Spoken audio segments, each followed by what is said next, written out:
हरे कृष्णा। आप सभी का हार्दिक स्वागत है आज के श्रीमद् भागवतम कथामृतम में। आइए अपने सत्र का शुरुआत करते हैं हम मंगलाचरण से। ओम अज्ञानतिमिरन्धस्य ज्ञानञ्जनाशलाकया चक्षुरुन्मिलितं येन तस्मै श्रीगुरवे नमः। ओम नमो भगवते वासुदेवाय। ओम नमो भगवते वासुदेवाय।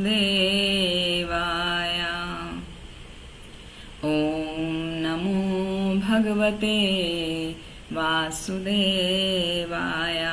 नारायणं नमस्कृत्यं नरं चैव नरोत्तमं देवीं सरस्वतीं व्यासं ततो जयमुदीरयेत्। नष्टप्रायेष्वभद्रेषु नित्यं भागवतसेवया भगवती उत्तमा श्लोकैर्भक्तिर्भवति नष्टिकीः। हरे कृष्णा। एक बार फिर आप सभी का हार्दिक स्वागत है आज के श्रीमद् भागवतम कथामृतम में। और हमारा 10वां स्कंद चल रहा है। आज का चैप्टर है मैया यशोदा द्वारा श्री कृष्ण को बांधा जाना। चैप्टर 9 और चैप्टर 10 लेंगे। तो सबसे पहले समझते हैं यशोदा मैया का मतलब क्या है। यशोदा माने यश प्लस दा, जो कृष्ण को यश देने वाली हैं, जो यश प्रदान करने वाली हैं, वो मैया, उनका नाम है यशोदा। और ये जो दामोदर लीला है, जो मैया ने कृष्ण को बांधा, तो उसका पूरी लीला का नाम है दामोदर लीला। तो दामोदर लीला, दाम का अर्थ होता है रस्सी और उदर अर्थात कमरिया, पेट। तो कमर से भगवान श्री कृष्ण को मैया यशोदा ने बांधा था, प्रेम से बांधा था, वात्सल्य प्रेम से बांधा था। तो ये जो लीला है, ये वात्सल्य प्रेम की पराकाष्ठा है, मतलब सबसे उत्तम कोटि की वो लीला है। इससे उच्च और कोई नहीं है।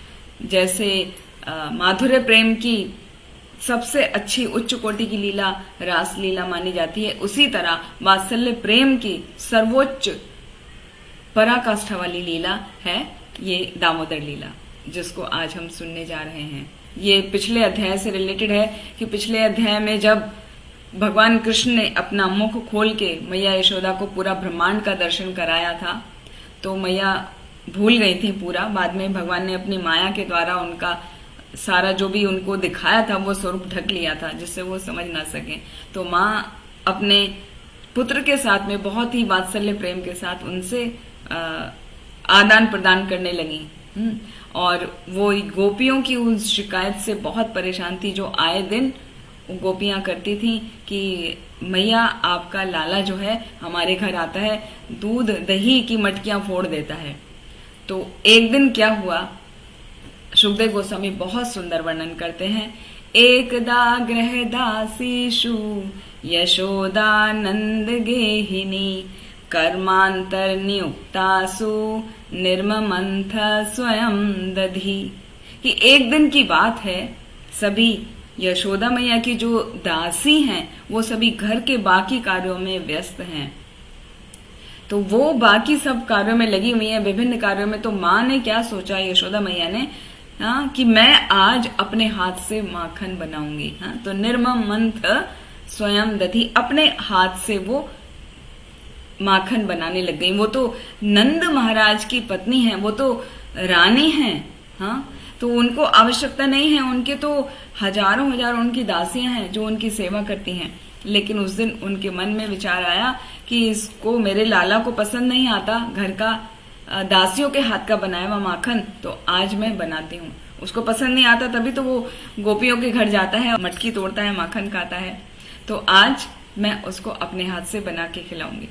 तो वो दही बिलोने लग गई मैया। बहुत सुबह सुबह तड़के उठ गई, स्नान किया और दही बिलोने लग गई। और जब दही बिलो रही हैं तो जो कृष्ण की बाल लीला हैं उनको गाने लगी विभिन्न प्रकार से।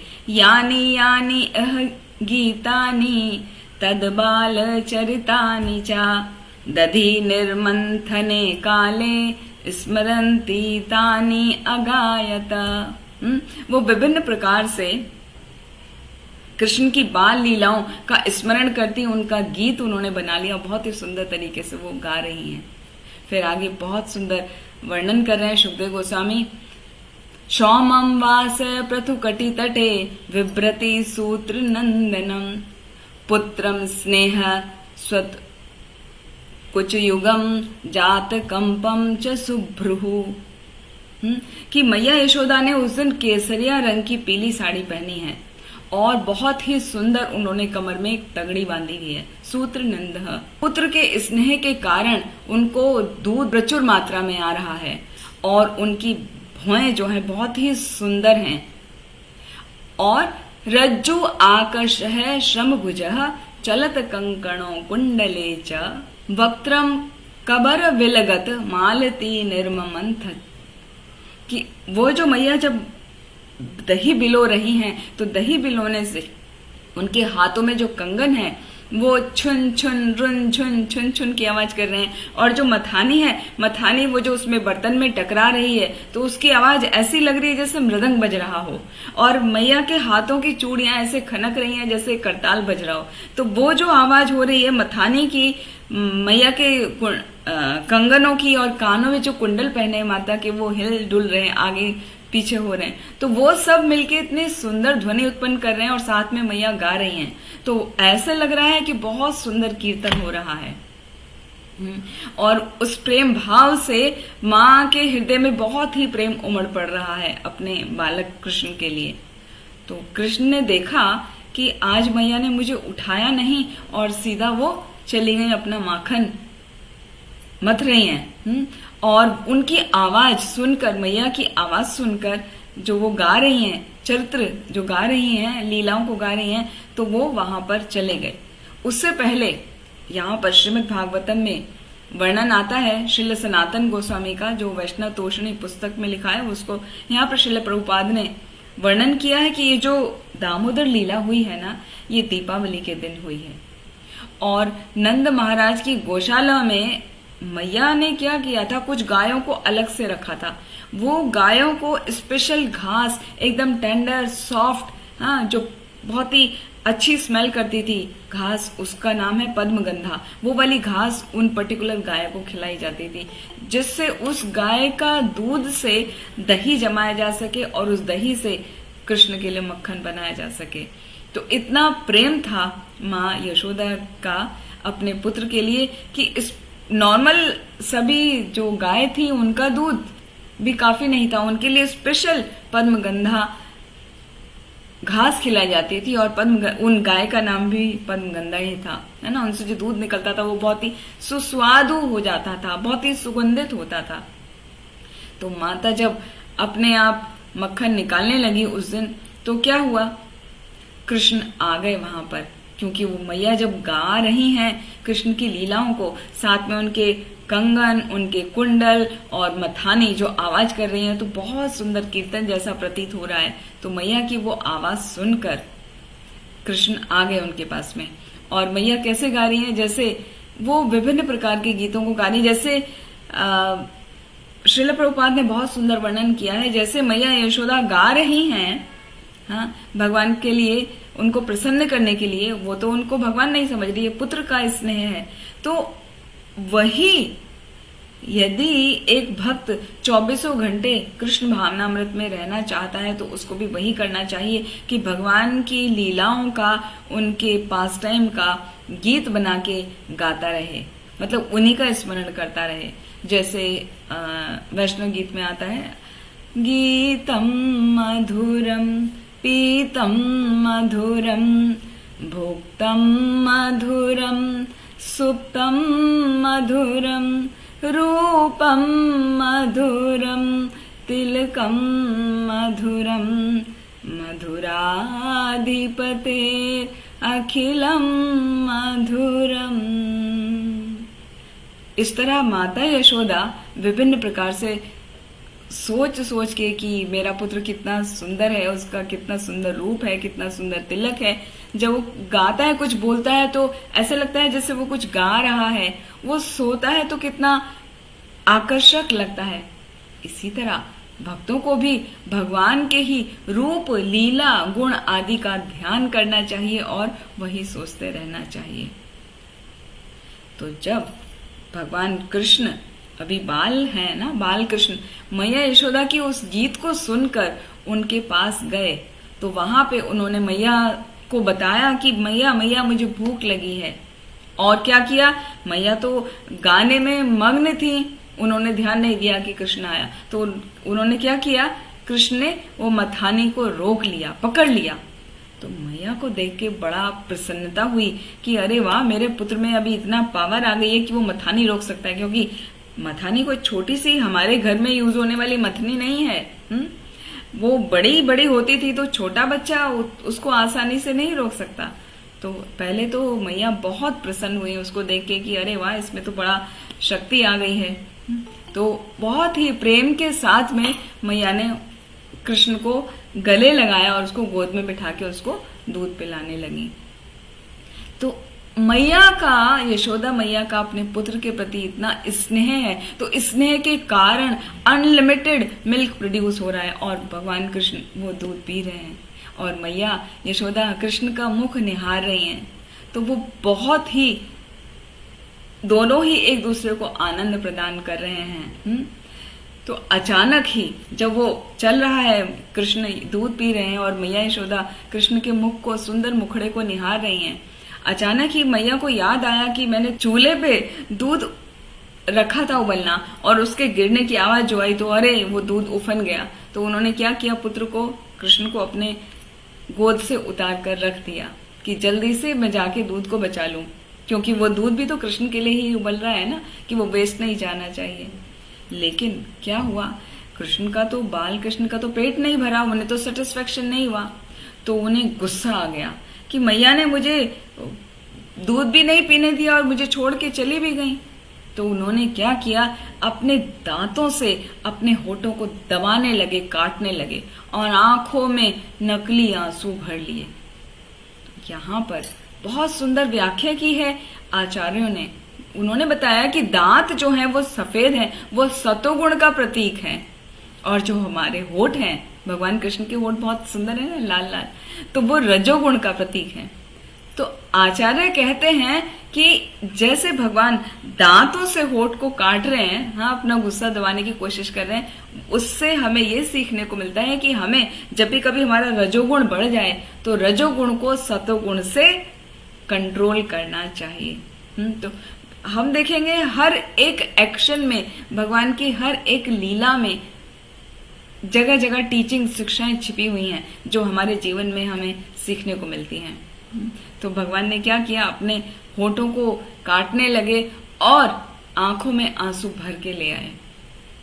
फिर उन्होंने आसपास देखा कि क्या कुछ पड़ा है यहाँ पर, तो उन्हें पास ही एक पत्थर नजर आया और पत्थर, वो जो दही का मटका रखा था जिसे माँ बिलो रही थी, उसकी पैंदी में मार दिया उन्होंने।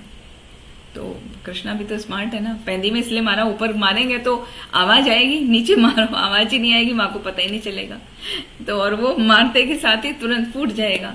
तो फूट गया पूरा, वहां पे माँ दही दही पूरा बिखर गया। और जब बिखर गया तो उन्हें लगा कि अरे माँ तो मुझे डांटेगी, अभी मारेगी, तो वो क्या हुए, भाग के वहां से चले गए। लेकिन दही पूरा बिखर गया था। तो जब कृष्ण वहां से गए तो उनके पैरों में पूरा दही लग गया और पैरों की छाप पूरी पड़ गई जहां तक वो गए, अगले कमरे में। हाँ, और वहां जाके, उस रूम में जाके, वो जो अभी माँ ने ताजा माखन निकाला था थोड़ी देर पहले, उस माखन को खाने लगे।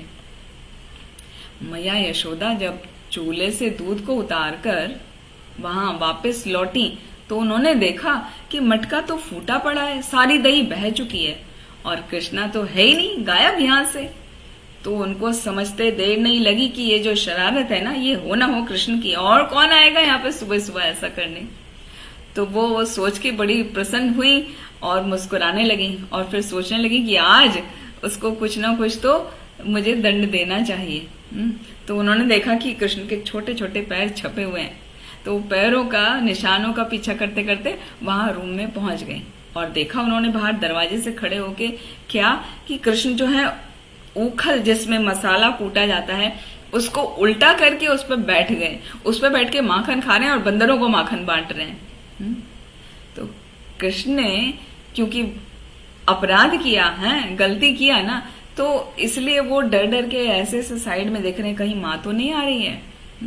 लेकिन माँ को भी तो पता है ना मेरा लाला शैतान है, तो वो भी कैसे आ रही है, बिल्कुल दबे पांव आ रही है कि बिल्कुल आवाज ना हो। मगर जो बंदर हैं वहां पर जिनको कृष्ण माखन खिला रहे हैं, उन्होंने तो देख लिया, कृष्ण को तो नहीं पता चला। मैया यशोदा दबे पांव आ रही हैं तो उनको तो पता नहीं चला, लेकिन बंदरों ने तो देख लिया। तो जैसे बंदरों ने देखा वो तुरंत उछल के दौड़ पड़े, वहां से भागने लगे। अब जब बंदर भागे तो कृष्ण को समझ में आ गया कि मैया आ गई है तो वो भी तुरंत उखल से कूद गए और भयभीत होके वो डर के भागने लगे। अभी मैया कृष्ण आगे आगे मैया पीछे पीछे, कृष्ण आगे आगे मैया पीछे पीछे। और छोटा बच्चा है तो अपने हिसाब से बहुत फुर्ती से दौड़ते हैं ना बच्चे, तेजी से दौड़ रहे हैं। और यशोदा मैया की बढ़ती उम्र है, काफी समय के बाद कृष्ण उनका जन्म हुआ था, तो उनकी बढ़ती उम्र है तो वो उतना तेज नहीं भाग पा रही हैं। फिर भी उन्होंने पूरी जान लगा दी अपनी और दौड़ते दौड़ते उन्होंने धीरे धीरे कृष्ण के पास पहुंच गई वो दौड़ते हुए।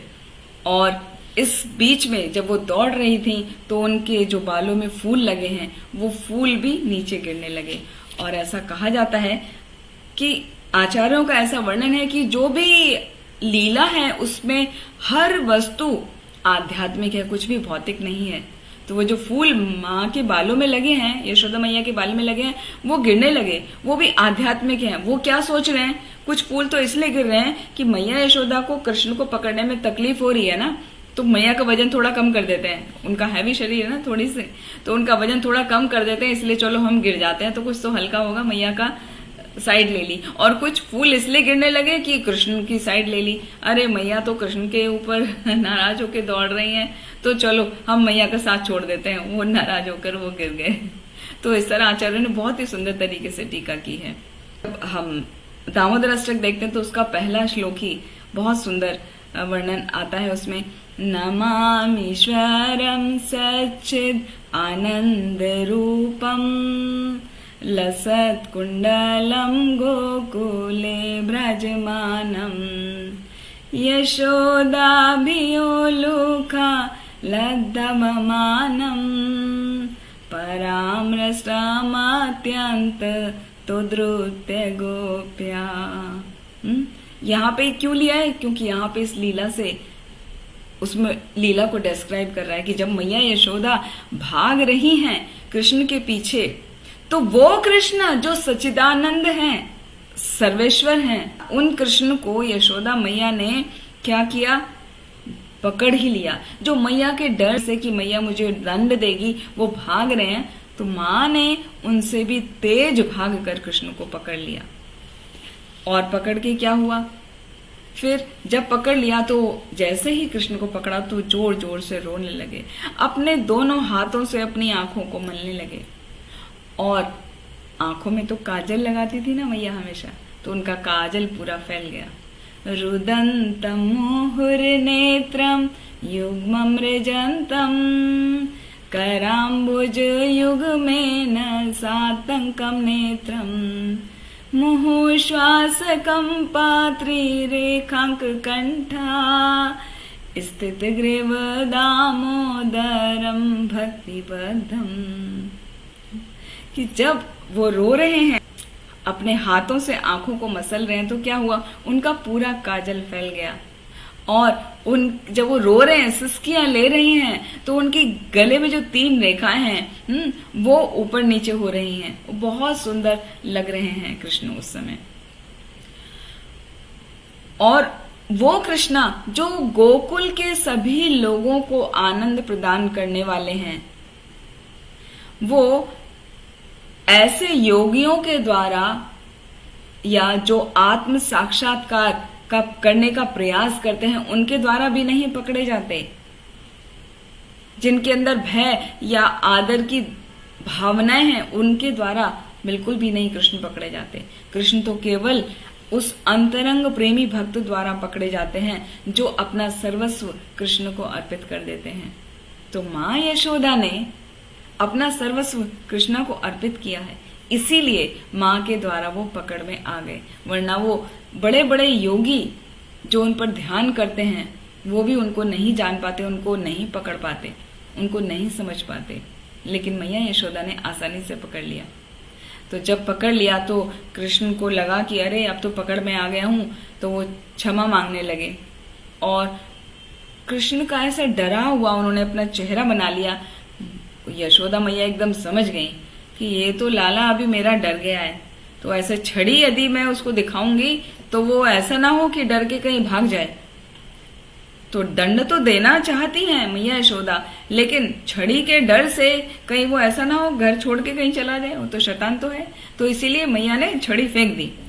छड़ी फेंक दी और उसे डांटते हुए बोली, अरे वानरों के मित्र, दूसरों के घर में चोरी करने वाले, माखन चोर, अरे झूठे, अरे कृष्ण, आज तो मैं तुम्हें बांध कर ही रहूंगी जिससे तुम आगे और शैतानी नहीं कर सको। इसीलिए उस समय के लिए तो तुम अपने मित्रों के साथ नहीं खेल पाओगे, तब तुम्हें थोड़ा समझ आएगा कि मुझे दंड मिला है और आगे से तुम ये गलती नहीं करोगे।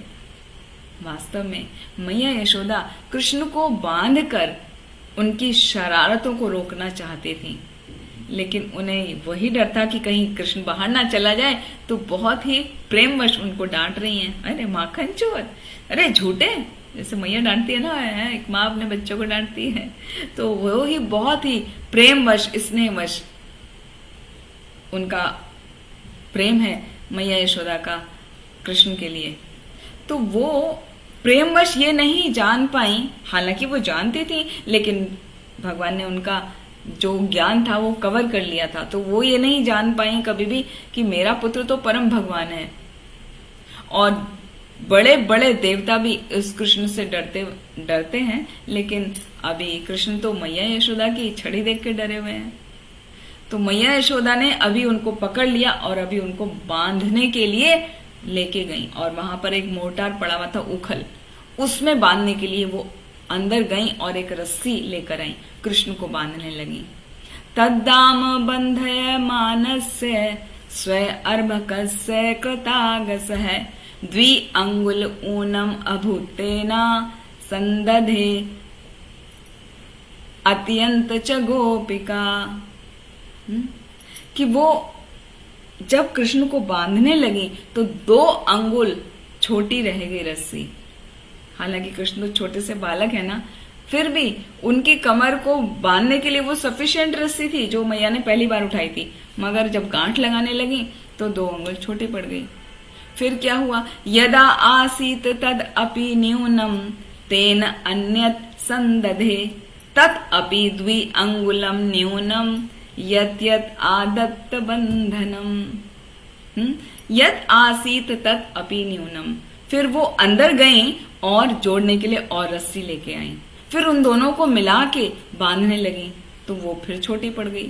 तो इस तरह वो फिर कई रस्सियों को एक एक करके उन्होंने जोड़ा, लेकिन हर बार क्या होता, वो 2 अंगुल छोटी पड़ जाती। तत् तत् आदत्त बंधनम, जब उसको बंधन करती, गांठ लगाती, तो हर बार 2 अंगुल छोटी हो जाती थी।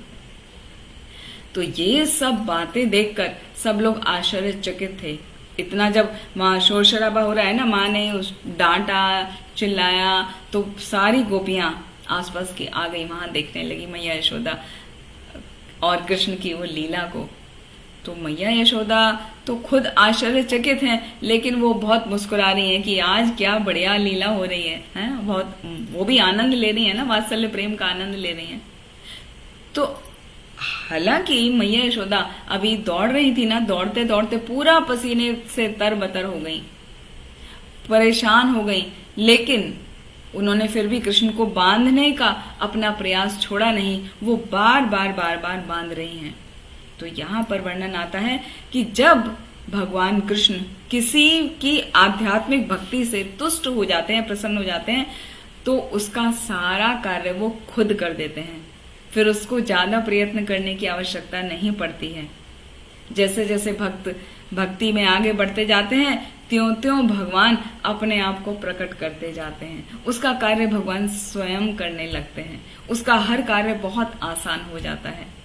जैसे कहा जाता है, सेवान मुखे ही जिह्वादो स्वयमेव स्फुरति अदाहा। जब हम भगवान की सेवा में लगते हैं तो भगवान स्वयं अपने आप को प्रकट करते हैं। और भगवान की सेवा कैसे की जाती है? भगवान की सेवा की जाती है भगवान के नाम का कीर्तन करके, प्रसाद पाके। ये सबसे पहली सेवा है, भगवान के नाम का कीर्तन या जप करना और प्रसाद पाना। तो इस तरह यशोदा मैया सेवा कर रही हैं। वो पूरा प्रयास उन्होंने लगा दिया, वो थक गई फिर भी उन्होंने छोड़ा नहीं प्रयास अपना। तो उनका ये प्रयास देखकर भगवान कृष्ण प्रसन्न हो गए। तो भगवान कृष्ण का एक बहुत बड़ा गुण है कि वो हालांकि सभी पूरी सृष्टि को नियंत्रित करते हैं, शिव जी, ब्रह्मा जी, इंद्र, चंद्र, सभी देवताओं को नियंत्रित करते हैं, लेकिन फिर भी भगवान कृष्ण को अपने भक्तों द्वारा कंट्रोल होने में जो सुख की अनुभूति होती है, उन्हें और किसी चीज में इतना सुख नहीं होता। भगवान हमेशा भक्तों के वश में रहते हैं। नवे स्कंद में आता है ना, अहम भक्त पराधीनो ही अस्वतंत्रता इव दुजः साधु भी ग्रसत हृदय भक्त भक्त जन प्रिय। ये भगवान बता रहे वहां पे कि मैं तो भक्त के पराधीन हूं, मैं स्वतंत्र हूं लेकिन मैं भक्त के सामने स्वतंत्र नहीं हूं। जो मेरा भक्त चाहता है वही मैं करता हूं, और भक्तों के हृदय में मैं रहता हूं और भक्त मेरे हृदय में रहते हैं। तो इस प्रकार भक्तों से भगवान का बहुत ही सुंदर आदान प्रदान होता है। फिर आगे वर्णन आया है, नायम सुखापो भगवान देहि नाम गोपिका सुतः ज्ञानी नाम च आत्मभूता नाम यथा भक्ति मताम इह। कि भगवान कृष्ण प्रेम भक्ति में जो भक्त लगे हुए हैं उनके लिए बहुत आसानी से उपलब्ध हो जाते हैं, लेकिन जो लोग अपने मनोधर्म से या घोर तपस्या करके या सेल्फ रियलाइजेशन करके, आत्म साक्षात्कार करके भगवान को पाना चाहते हैं, उनको भगवान प्रकट नहीं होते, अपना वो रूप नहीं दिखाते। तो यहाँ मैया यशोदा को इसलिए ही दिखाया क्योंकि वो प्रेमा भक्ति से लगी हुई हैं उनकी सेवा करने में। फिर जब कृष्ण उखल पर चढ़े तो मैया यशोदा ने उनको बांध दिया, है ना। ये पूरी लीला हो गई, भगवान बंध गए ना स्वयं अपने आप। जब उन्होंने देखा कि बहुत प्रयत्न कर रही हैं मैया मेरे लिए, तो भगवान ने उन पर कृपा की, वो बंध गए। इसीलिए कहा कि जब भक्त बहुत प्रयास करता है किसी भी चीज में, भगवान की भक्ति में, भगवान की सेवा में, तो भगवान उसका मार्गदर्शन करते हैं, उस पर कृपा अवश्य करते हैं, उसके सारे कार्य अपने आप हो जाते हैं। तो मैया यशोदा कृष्ण को बांध के अपने घर के कार्यों में व्यस्त हो गई, चली गई अंदर। और कृष्ण ने देखा कि अब क्या करा जाए, तो इधर उधर देखा तो 2 वृक्ष आंगन में लगे हुए थे, बड़े बड़े बहुत विशाल वृक्ष, बहुत पुराने हैं, देवताओं के 100 वर्ष पुराने वो ट्रीज वहां पर हैं। उनका नाम है यमल अर्जुन। अर्जुन के ट्रीज हैं, यमल मीन्स ट्विंस, 2 साथ ट्री हैं। तो पहले युग में ये दोनों वृक्ष कौन थे? नलकूबर और मणिग्रीव नाम के कुबेर के पुत्र थे। लेकिन बहुत अधिक घमंड था उन्हें, अपने धन का अभिमान था। पिताजी कौन है? कुबेर, वो तो अध्यक्ष हैं धन के, कुबेर जो धन के अध्यक्ष हैं सभी देवताओं के। तो उनके पुत्र होने के कारण धन की तो किसी प्रकार की कोई कमी नहीं है। तो वो बहुत ही घमंडी बन गए और अपने सामने वो किसी को कुछ समझते ही नहीं थे। तो नारद मुनि ने उनको वृक्ष बनने का श्राप दे दिया। जब ऐसी बात परीक्षित महाराज ने सुखदेव गोस्वामी के मुख से सुनी कि नारद मुनि ने उनको श्राप दे दिया, तो वो तुरंत उत्सुकता बस पूछने लगे कि ऐसा क्या बात हो गई थी, उन्होंने कौन सा पाप कर दिया था कि नारद मुनि को क्रोधित होकर उन्हें श्राप देना पड़ा। तो इस बात का उत्तर देने के लिए सुखदेव गोस्वामी पूरा इतिहास बताने लगे। तो हमारा ये अगला चैप्टर शुरू होता है जिसका नाम है यमल अर्जुन वृक्षों का उद्धार। तो सुखदेव गोस्वामी बता रहे हैं कि नारद मुनि वहां पर जिक्र कर रहे हैं कि कुबेर के ये दोनों पुत्र जो हैं वो शिव जी के महान भक्त थे। नारद जी को पता है ना कि ये शिव जी के महान भक्त हैं, और शिव जी की विशेष कृपा के कारण वो हमेशा गर्व में, घमंड में रहते थे, और उनको ये फैसिलिटी थी कि वो कैलाश पर्वत पर जाकर मंदाकिनी नदी में विहार कर सकें। तो वो हर समय वो वारुणी या माधवी भी बोला जाता है, माधवी मदिरा या वारुणी के नशे में वो चूर रहते थे, हमेशा उनकी आंखें चढ़ी रहती थीं और वहां पे जो अप्सराएं होती थीं उनके साथ में वो विहार करते रहते थे। तो एक समय की बात है, वो दोनों मंदाकिनी गंगा में उन वहां की जो युवतियां हैं उनके साथ में विहार कर रहे थे। तभी वहां देवऋषि नारद आ पहुंचे। देवऋषि नारद ने देखा कि वो कुबेर के जो पुत्र हैं उनकी आंखें कैसे गोल गोल घूम रही हैं, तो वो देखते ही समझ गए कि ये पूरे नशे में मद हैं और उन्होंने कोई वस्त्र भी नहीं पहने थे। वो स्त्रियां ने जब देखा कि नारद जी आए हैं तो वो उनको तुरंत लज्जा आ गई और उन्होंने सोचा कि कहीं नारद जी शाप ना दे दें, तो उन्होंने तुरंत अपने अपने वस्त्र पहन लिए। लेकिन ये दोनों नलकुबर और मणिग्रीव ने नारद जी की बिल्कुल भी परवाह नहीं करी, वो वैसे के वैसे खड़े रहे। और उनकी ऐसी स्थिति देखकर नारद जी को उन पर दया आ गई कि इनका कुछ करना चाहिए। ये तो कुबेर के पुत्र हैं, जो कोषाध्यक्ष हैं, कोषाध्यक्ष के पुत्र हैं, ये इतने ऊंची पोस्ट पर होने के बावजूद ऐसी गलती कर रहे हैं, तो इनका उद्धार जरूर करना चाहिए। तो उन्होंने श्राप दिया। तो यहाँ पर विश्वनाथ चक्रवर्ती ठाकुर का टिप्पणी है कि जब एक पिता देखते हैं कि पुत्र को दवाई पिलाने का समय है, वो रोगी है, उसको दवाई पिलाने का समय है, वो सोया है, तो उसको क्या करेंगे, चिकोटी काट के जगाएंगे, उसको दवाई पिलाएंगे, फिर सुला देंगे। क्योंकि पिता को पता है ना उसको रोग है, भले ही वो सोया है, तो उसको दवाई जरूरी है, तो उसको उठाया, दवाई पिलाया, फिर भले ही सो गया। तो इसी प्रकार नारद मुनि को पता था कि ये जो कुबेर के पुत्र हैं नलकुबर और मणिग्रीव, दोनों भौतिक अंधता के रोग से ग्रसित हुए हैं, तो वो उस रोग से उनको बाहर निकालना है, इसीलिए उन्होंने उनको श्राप दिया। वो श्राप नहीं था, वास्तव में उन पर कृपा थी।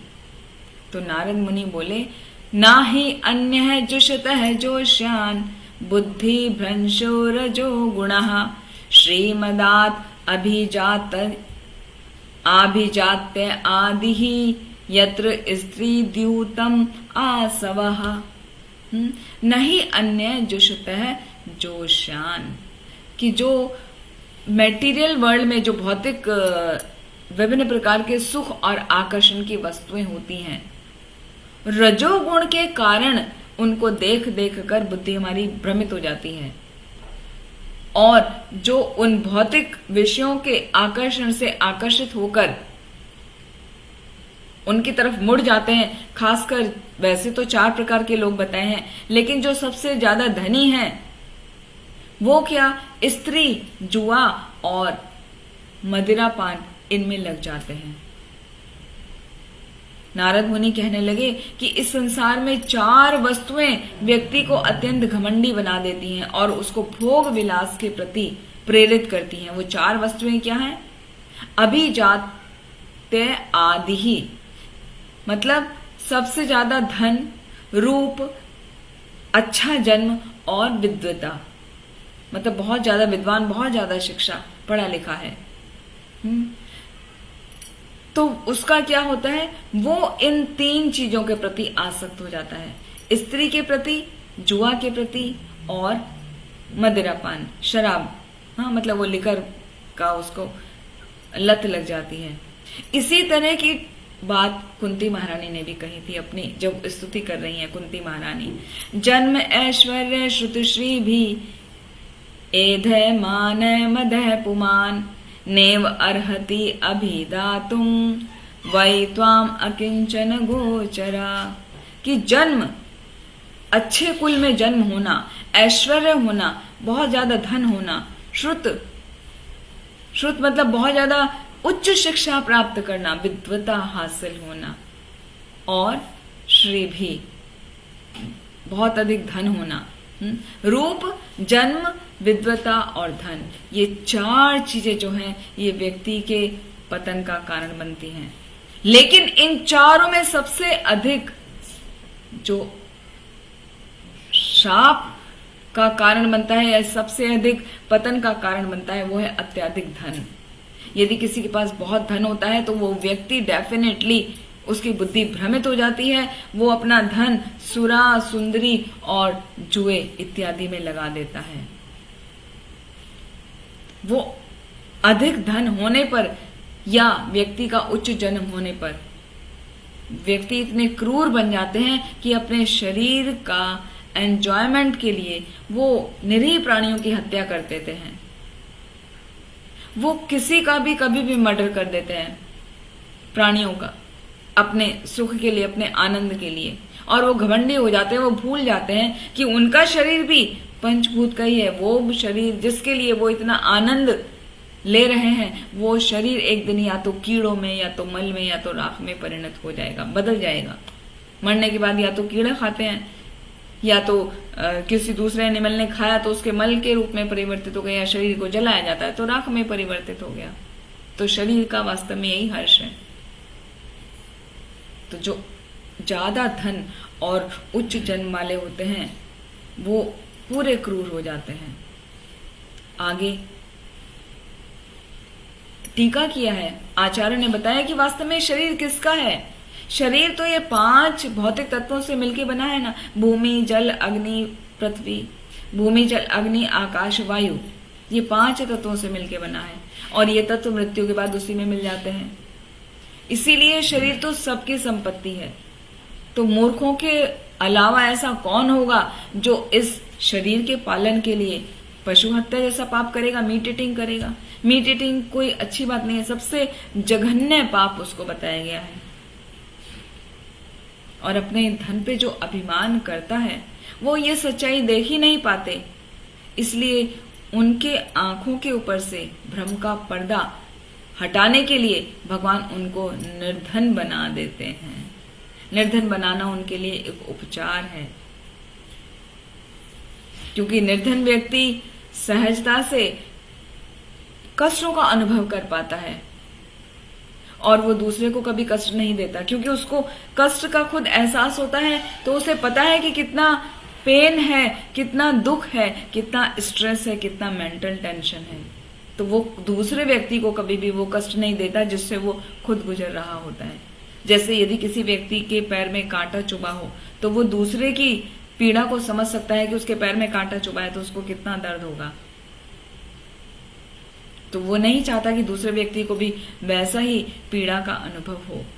तो अभी भगवान कृष्ण भी यहाँ पर आगे जाके उद्धार करेंगे, जब ये चैप्टर फिनिश हो रहा है वहां पर, तो वहां भगवान का वही फीलिंग है, क्योंकि भगवान तो उस समय उखल में बंधे हैं ना, उखल में बंधे हैं। तो वो ये जो यमल अर्जुन है, इनको श्राप मिला है, उनका भगवान उद्धार करेंगे, क्योंकि भगवान समझ रहे हैं कि वो भौतिक बंधन में बंधे हुए हैं, उनको कितना कष्ट है। वो देवताओं के 100 वर्षों तक वो वृक्ष का रूप में बने रहे।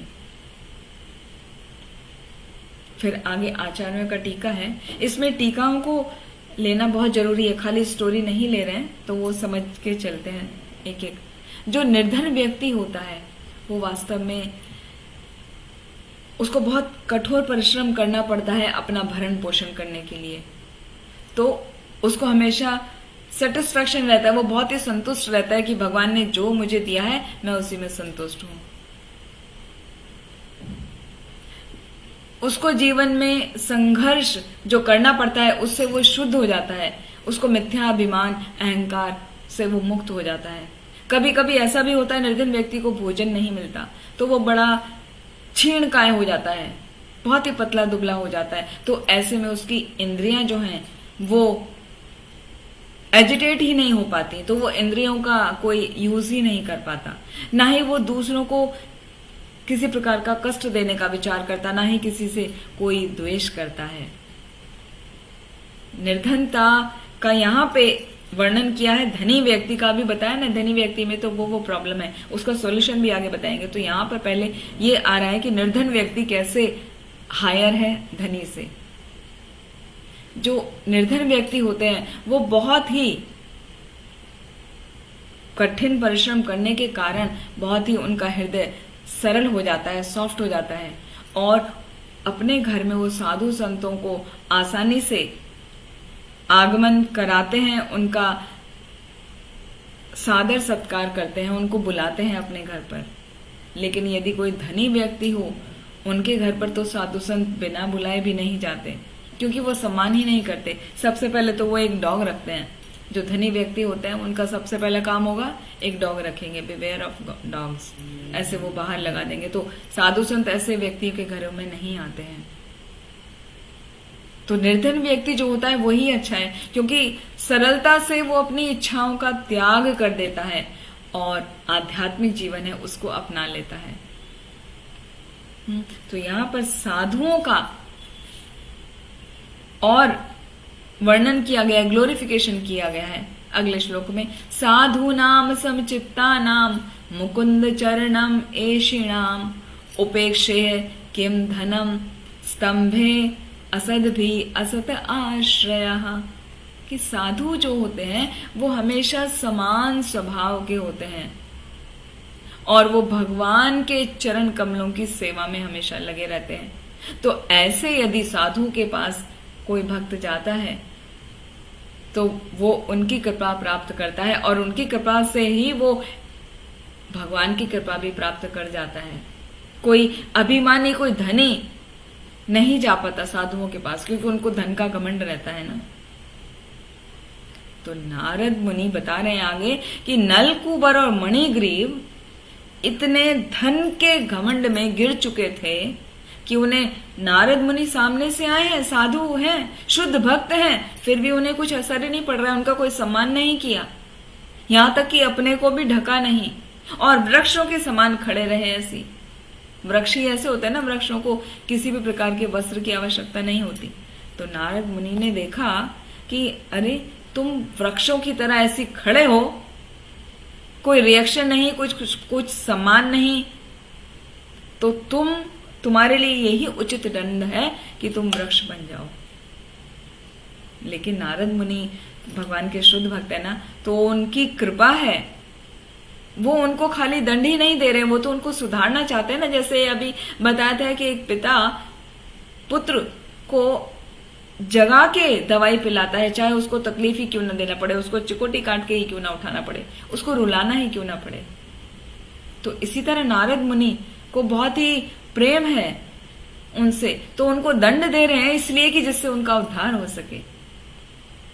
तो वो बता रहे हैं उनको कि मेरी कृपा से तुम वृक्ष बन जाओगे, लेकिन तुमको वृक्ष योनि में अपने सभी पापों का याद रहेगा, स्मरण रहेगा, तुम भूलोगे नहीं।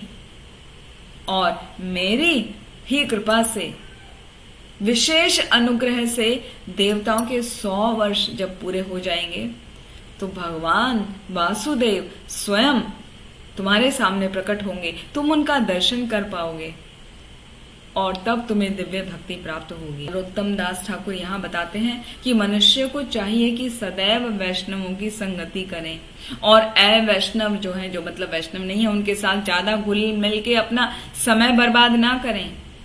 सत्संग छड़िए कुन असते विलास, ते कारणे लगिले ये कर्म बंध फास। कि जो असत संग है उनसे ज्यादा नहीं मिलकर समय को बर्बाद करना चाहिए, क्योंकि वो कर्म का बंधन में फंस जाते हैं।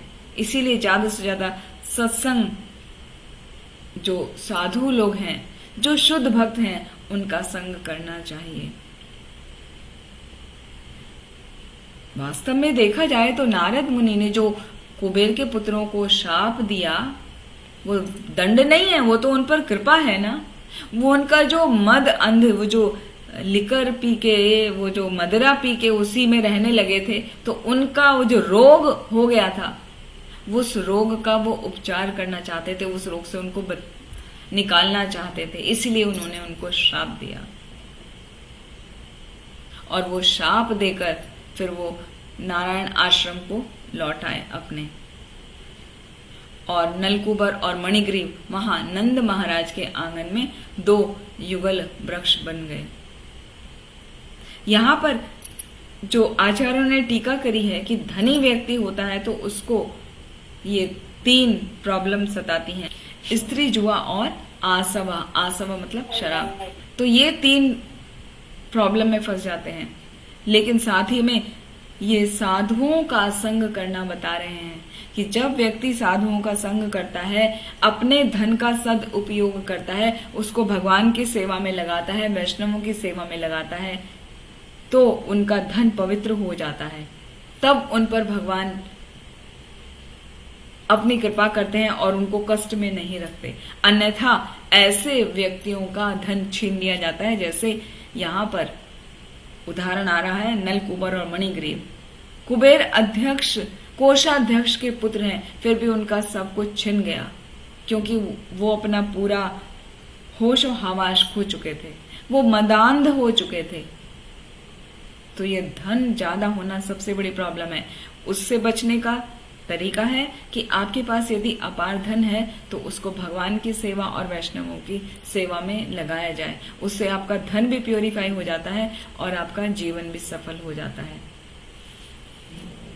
आगे आचार्य वर्णन करते हैं कि जब उन्हें तो श्राप मिल गया, वो यमल अर्जुन के 2 वृक्ष बन गए महाराज नंद के आंगन में।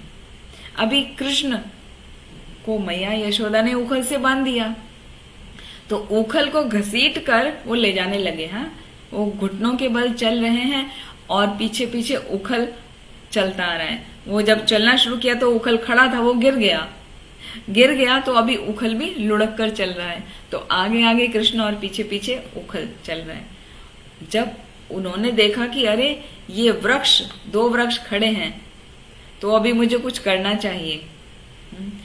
इस यहाँ पे आचार्यों का टीका 2 प्रकार से आता है। कुछ आचार्यों ने इनको बताया है कि कुछ लोग तो सोच रहे हैं कि ये जो कुबेर के पुत्र हैं, ये जो वृक्ष बने हुए हैं, इनसे मेरा कुछ लेना देना नहीं है। लेकिन नारद, जो मेरा अत्यंत प्रिय भक्त है, उन्होंने इनको आशीर्वाद दिया है कि मैं दर्शन दूंगा और इनका उद्धार करूंगा। और अभी इनके वो 100 वर्ष का समय भी पूरा हो गया है, तो चलो मुझे उनका उद्धार कर देना चाहिए। और उनका उद्धार करने के लिए कृष्ण गए और वहां पर उनके बीच से निकले तो क्या हुआ? कृष्ण तो छोटे से बालक हैं, वो तो निकल गए, लेकिन उखल तो पीछे से बड़ा है, वो तो हॉरिजॉन्टल गिर गया ना। वो चौड़ाई में ज्यादा उतना जगह नहीं थी कि वृक्ष के बीच में से निकल जाए, तो वो फंस गया वहां पर।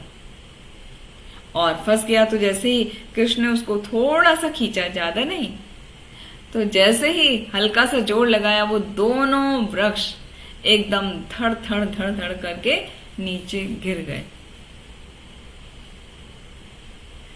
यहाँ पर आचार्य गण बताते हैं कि भगवान के शुद्ध भक्त की कृपा को प्राप्त करना प्रत्यक्ष भगवान की कृपा को प्राप्त करने से भी अधिक प्रभावशाली है। कैसे? क्योंकि ये दोनों वृक्षों का उद्धार नारद जी की कृपा के कारण हुआ। भगवान बता रहे ना कि ये तो मेरा कुछ तो लेना देना है नहीं इन दोनों से, लेकिन मेरा भक्त, उसने इनको ऑलरेडी वरदान दिया हुआ है कि मैं आऊंगा, दर्शन दूंगा, मैं उद्धार करूंगा। तो इसीलिए शुद्ध भक्त की कृपा यदि हमें मिल जाती है तो भगवान की कृपा से भी अधिक है, अधिक प्रभावशाली है। हमारा सीधा कनेक्शन भगवान से जुड़ जाता है। भले ही हम उसके योग्य ना भी हों, तो भी एक शुद्ध भक्त की कृपा से हम भगवान की सेवा करने के योग्य बन जाते हैं। तो जब कृष्ण भगवान उन दोनों विशाल अर्जुन के वृक्ष के बीच से निकलने लगे, तो उनका उखल अटका और वो दोनों पेड़ जो हैं वो गिर गए। जैसे ही वो गिरे, चारों दिशाओं में बड़ा जगमग जगमग प्रकाश उत्पन्न हो गया। और वो जो 2 पेड़ थे, दोनों पेड़ों से 2 तेजस्वी पुरुष प्रकट हुए। वो कुबेर के पुत्र नलकुबर और मणिग्रीव अभी वो अपने असली रूप में आ गए। वृक्ष टूट गए, वृक्ष उखड़ गए और वो प्रकट हो गए। वो अपना सिर झुकाकर, हाथों को जोड़कर कृष्ण को प्रणाम करने लगे और उनकी विभिन्न प्रकार से स्तुतियां करने लगे।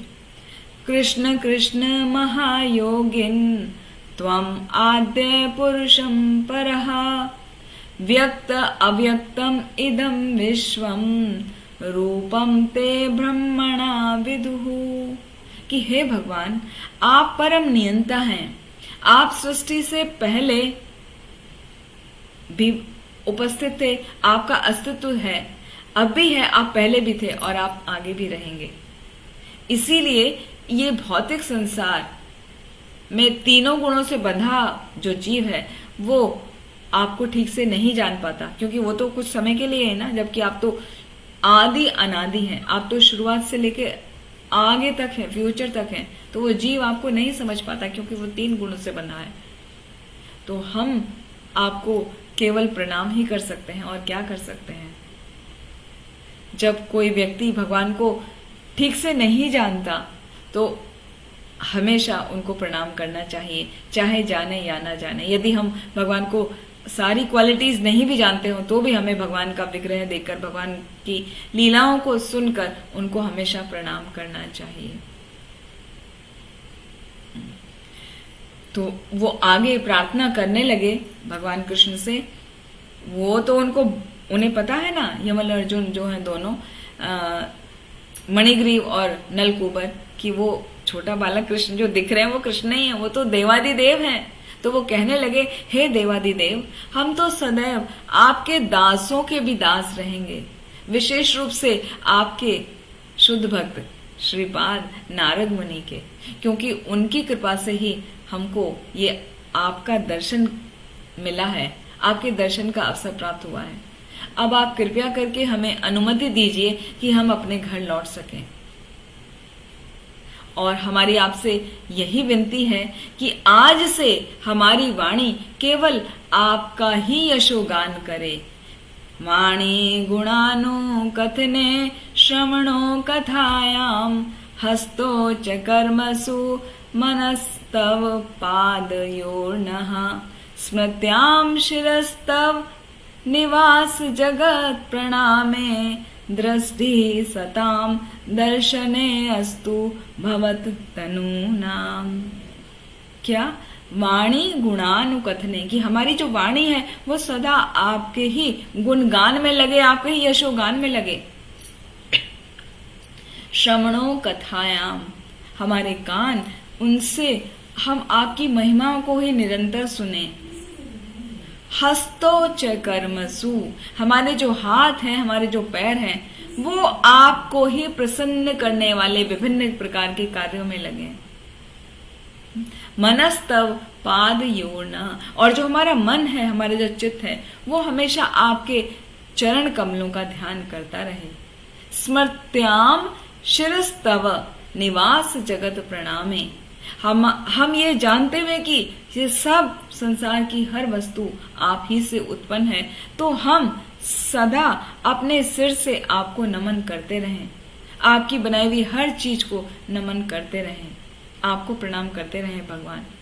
दृष्टिन सताम दर्शने अस्तु, और अपने इन आंखों से, दृष्टि से सदा आप ही का दर्शन लें। और साथ में अस्तु भवत सताम दर्शने अस्तु, जो आपके शुद्ध भक्त हैं, जो संत हैं, वो तनुनाम जो आपसे अभिन्न हैं, जो शुद्ध भक्त हैं, हम सदैव उनका दर्शन करते रहें, उनकी कृपा प्राप्त करते रहें। क्योंकि जब उनकी कृपा प्राप्त होगी तो उनकी कृपा का प्राप्त होना आपकी कृपा से भी अधिक लाभदायक है।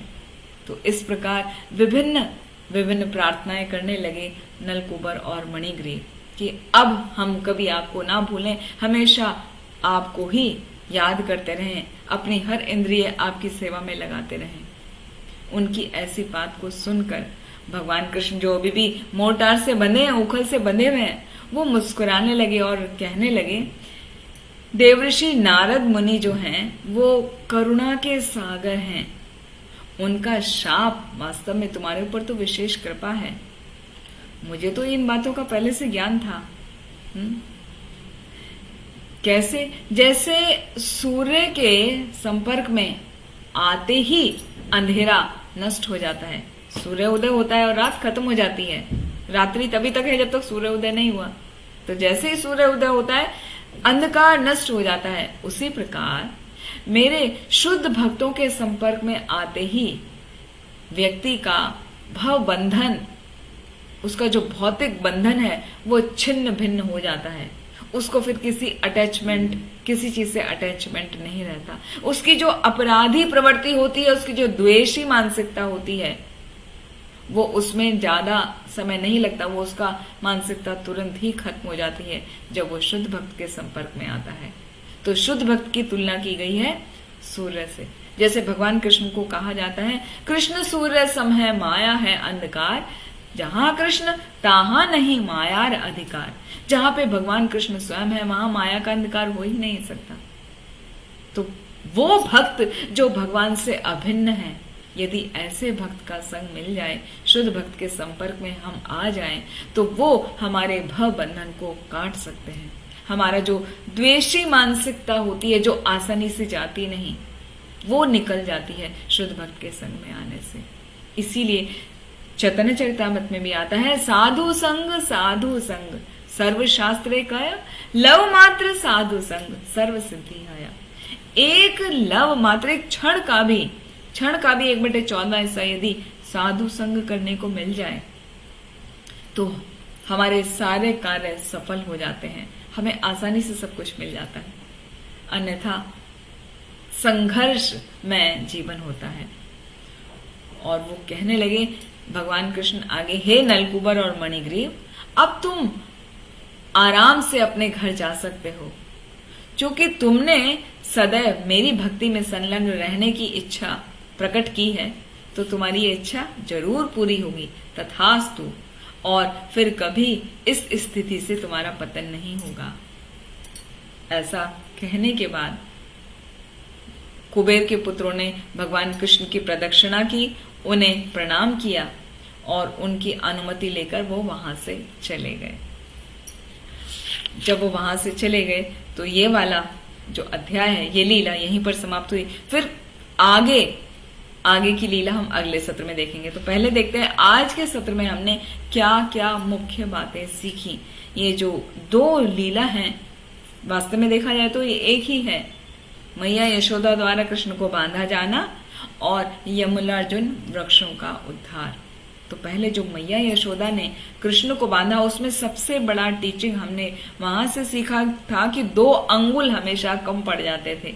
तो 2 अंगुल रस्सी का अर्थ है प्रयास, हमारा प्रयास और भगवान की कृपा। जब हम प्रयास करते हैं, जब हम अपनी पूरी संकल्प शक्ति डाल देते हैं, तो भगवान की कृपा हमें अवश्य प्राप्त होती है। हमारे एफर्ट और हमारा डिटर्मिनेशन कैसा होना चाहिए? 1 पॉइंटेड इंटेलिजेंस, जैसे भगवत गीता में आता है, व्यवसायत्मिका बुद्धि एका कुरु नंदना। हाँ, वो निश्चयात्मकता बुद्धि होनी चाहिए, 1 पॉइंटेड इंटेलिजेंस, जो इधर उधर ना जाए। तो इस तरह का जब हमारा इंटेलिजेंस होता है और हम अपने पूरे एफर्ट्स डालते हैं, तो भगवान की कृपा हमें अवश्य ही प्राप्त होती है। और जब हमें भगवान की कृपा और भगवान के शुद्ध भक्तों की कृपा प्राप्त हो जाती है, तो हमारा जीवन सफल हो जाता है। हमारे जीवन के जो दोष हैं, जिसमें से मुख्य दोष है दूसरों से द्वेष करना, चाहे हम कितने भी बड़े पद तक क्यों ना पहुंच जाएं, लेकिन द्वेष वाली भावना वो कैसे न कैसे करके आ ही जाती है। तो उससे निकलना बहुत मुश्किल है। ये हमारा खुद का भी अनुभव है और बाकियों को भी देखा है, एक्सपीरियंस किया है कि ये जो भावना है, वो चाहे आप छोटे स्तर पर हैं, चाहे आप गरीब हैं, चाहे आप धनी हैं, चाहे आप बहुत धनी हैं, या आप प्रेसिडेंट ही क्यों ना है, चाहे आप प्राइम मिनिस्टर ही क्यों ना है। वो यहाँ पर आचार्य ने भी वर्णन किया है, प्राइम मिनिस्टर तक के लेवल पर ये द्वेष की भावना बार बार प्रकट होती रहती है। तो वो सिर्फ और सिर्फ जा सकती है, वो कट सकती है जब हम शुद्ध भक्तों का संग प्राप्त करते हैं, जब हम संतों का संग प्राप्त करते हैं, हम वैष्णवों की सेवा करते हैं। तो हमें कोशिश करना चाहिए कि हमारे पास जितना भी धन है, पर्याप्त मात्रा में है या कम भी है, तो हम उसको वैष्णवों की सेवा में जरूर लगाएं, जिससे वो प्योरीफाई हो जाएगा। तो और जब हम उनकी सेवा में लगाएंगे तो उनका जो हमें आशीर्वाद मिलेगा, उससे हमारी ये जो द्वेष की भावना है वो कटेगी। और जब वो कटेगी द्वेष की भावना, तो हमारी सफलता निश्चित है। और दूसरा हमने टीचिंग देखी कि जीवन की सर्वोच्च सिद्धि क्या है? भक्ति के पद को प्राप्त करना, भक्ति के कार्यों में लगे रहना। जैसे मैया यशोदा ने अपना प्रयास छोड़ा नहीं, वो थक गई बाल कृष्ण के पीछे भाग के फिर भी उन्होंने उनको छोड़ा नहीं। वो रस्सी से बांधने का उनका प्रयास निरंतर रहा जब तक कृष्ण बंध नहीं गए। तो भगवान कृष्ण बंधे नहीं थे, उनको तो बड़े बड़े योगी नहीं बांध पाए, बड़े बड़े आत्म साक्षात्कार के प्रयास में लगे लोग नहीं बांध पाए। मैया से वो क्यों बंध गए? क्योंकि मैया का उनके प्रति जो प्रेम है और निरंतर प्रयास है, उसी के कारण वो प्रसन्न हो गए और बंध गए स्वयं। तो वहां से हमें सबसे बड़ा टीचिंग ये मिली कि हमें यदि अपने जीवन में कहीं भी कुछ भी सफलता प्राप्त करनी है तो निरंतर प्रयास करना है और भगवान की कृपा की याचना करनी है, उनकी कृपा हमेशा मांगनी है। कभी भी अपने आप को ऐसा नहीं समझना चाहिए कि हम अनलकी हैं या हम पर कभी कृपा नहीं होती है, ऐसा कभी नहीं सोचना चाहिए। हमेशा सोचना चाहिए कि भगवान हम पर कृपा जरूर करेंगे। यदि अभी नहीं हो रही है, शायद अभी हम उस योग्य नहीं हुए हैं, तो और कैसे योग्य बने, और ज्यादा योग्य बनेंगे हम और अधिक प्रयास से, और ज्यादा हम प्रयास करेंगे, पूर्ण समर्पित होंगे भगवान के प्रति, गुरु के प्रति, वैष्णवों के प्रति, तो हमको सफलता अवश्य ही प्राप्त होगी।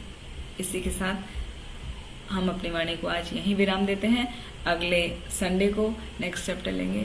आप सभी का बहुत बहुत धन्यवाद। हरे कृष्ण। श्रीमद् भागवतम की। हरे कृष्ण। धन्यवाद।